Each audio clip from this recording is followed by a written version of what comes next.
Ito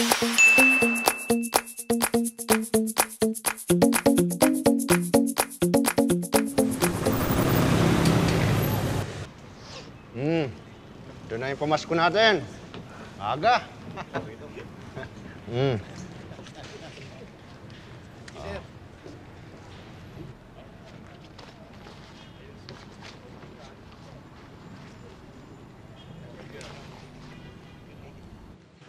Diyan na po sa may restaurant na yan.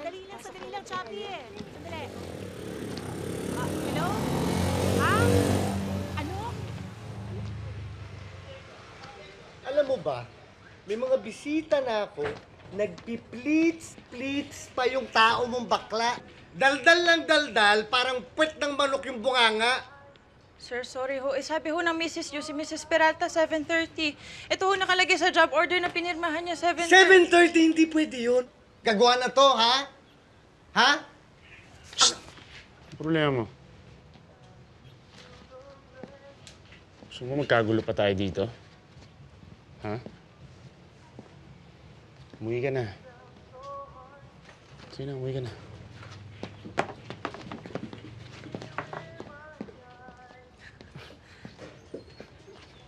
Salamat ah.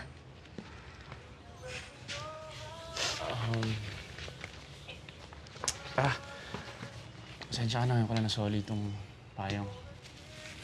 Kala ko nga, hindi ko na makikita tong payong na to eh. Bakit naman? Kilala ka bang lalaki na marunong magsoli ng mga hinihiram nila? Ako? Sorry. Sorry naman. Pwede ba kita makausap? Tungkol saan? Ano kasi, pasensya pero kakapalan ko na yung mukha ko Nakita ko kasi naghahanap kayo ng border. Sakto naghahanap din ako ng kwartong maupahan sana. Naku dalawa lang kasi kami ni Ate Viring dito.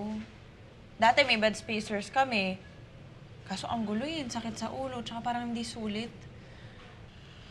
Baka sakali lang naman Medyo desperado kasi ngayon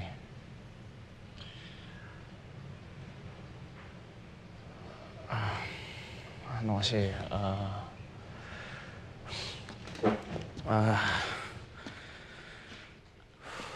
Alam mo kung ano man yan, sabihin mo sa akin. Malay mo makatulong ako sa'yo.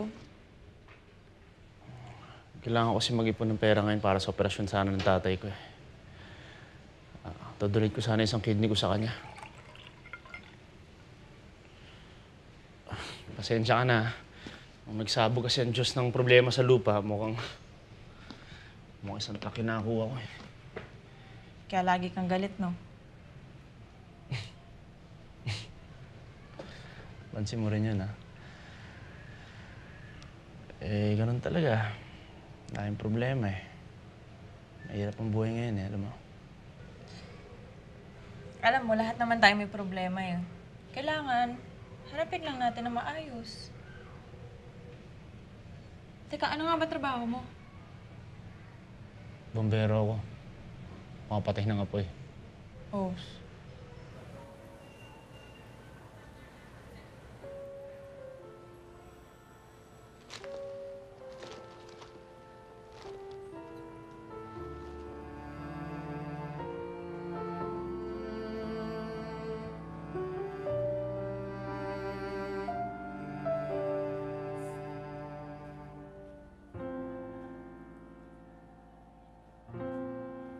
Thank you.